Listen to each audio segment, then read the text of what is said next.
Brendan, everybody makes a huge deal about the New York City Marathon, as well as they should. I mean, it's world renowned. But the Philadelphia Marathon, I personally had not heard about. But you're going to take part in it, and you're doing it for a special cause.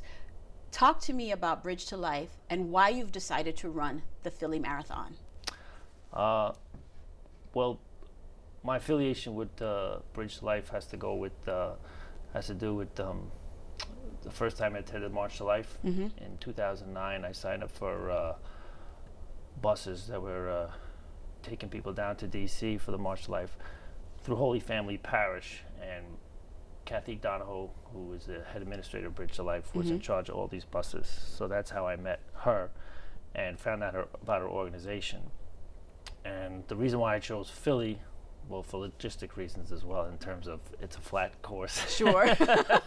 And there's always a method. Yes, I'm no longer a young man. Apparently, according to, I'm now considered middle-aged, although I don't feel it, thank God. But let's put it out there that, you know, and we just kind of giggled about it. You run into burning buildings for life. You're a member of the fire department, and I'm imagining you are in peak physical condition, but you know it's a marathon, so yes. let's be realistic about it. But your driving force behind this is your feeling, your deep devotion to bringing awareness to abortion. And you mentioned that 2009 experience was intense and it was deep. It was. And you took that with you. Why? Well, something like that, it's a bit like an epiphany. You don't just let it go. It's not something that happens in everyday life. And I kind of realized how, in other ways also, just from dealing with other people who were also going down to DC on the same buses, I was kind of living a selfish life. And there was this tragedy going on in our nation, and they're using our money to pay for it.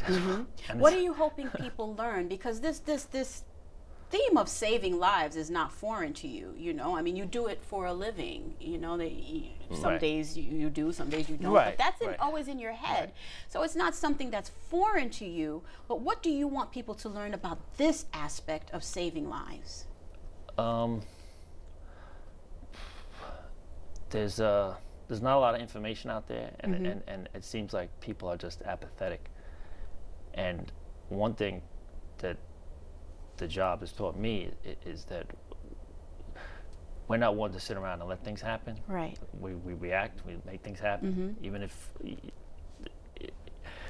if you're not sure exactly what to do. You got to do something to make the situation better. I see how this affects you. I can see the emotion in your eyes and in your voice, and how much support have you gotten from your brother firefighters, and you're a member of St. Luke's parish, so yes. how have your parishioners come together just to kind of just give you that extra push you need?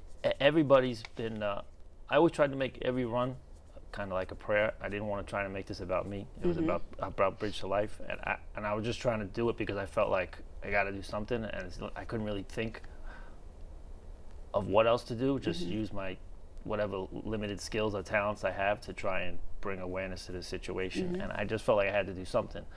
But definitely to see people, there's a GoFundMe page set up to raise donations for the bridge. And you also have a Facebook page as well. Well, my own personal Facebook page, and I share the information on my Facebook page. I don't have a Facebook page dedicated solely to Bridge and the run, but you can find the link on my Facebook page. I share it periodically.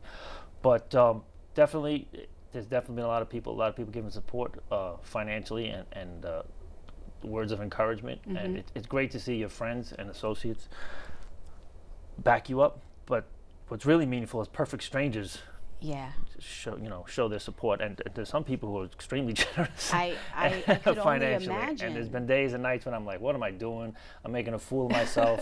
I'm gonna embarrass myself, because you check the GoFundMe page and the money's just stagnant. You know, I think I, like you and a lot of our viewers, that we're just really proud of being Catholic, and you've been a proud Catholic your entire life. But when things like this happen, and when you see people showing support, and when you have this worthwhile cause that you are supporting because of your faith, it kind of just adds this layer of depth to it.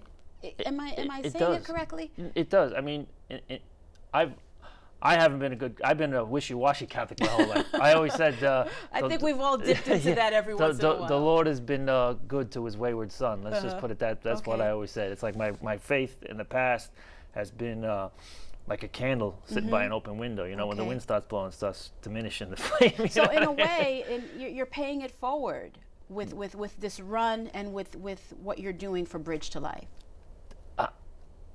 Definitely, and the world is crazy right now. The world is crazy right now, and I just feel like this is we're at a crux right now in terms of like people are trying to push the Judeo-Christian values out of the public square. That, I mean, the Pope Benedict loved to talk about the dictatorship of relativism, and we see how our brothers and sisters over in Europe embraced that. And guess what happened? Nature abhors a vacuum, and boom, here comes ISIS. Here it comes, And God bless them. Everyone's like, all right, this is it. These guys mean business. Let's take them out. And I agree. You know, when diplomacy fails, then just war kicks in. And hey, you know, pro-life sometimes means defending the people that are born, as well as the unborn.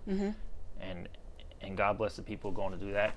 I mean, St. Michael watch over them. But at the same time, it's like, I'm not diminishing that. But it's like at the same time, before there was ISIS, there was abortion.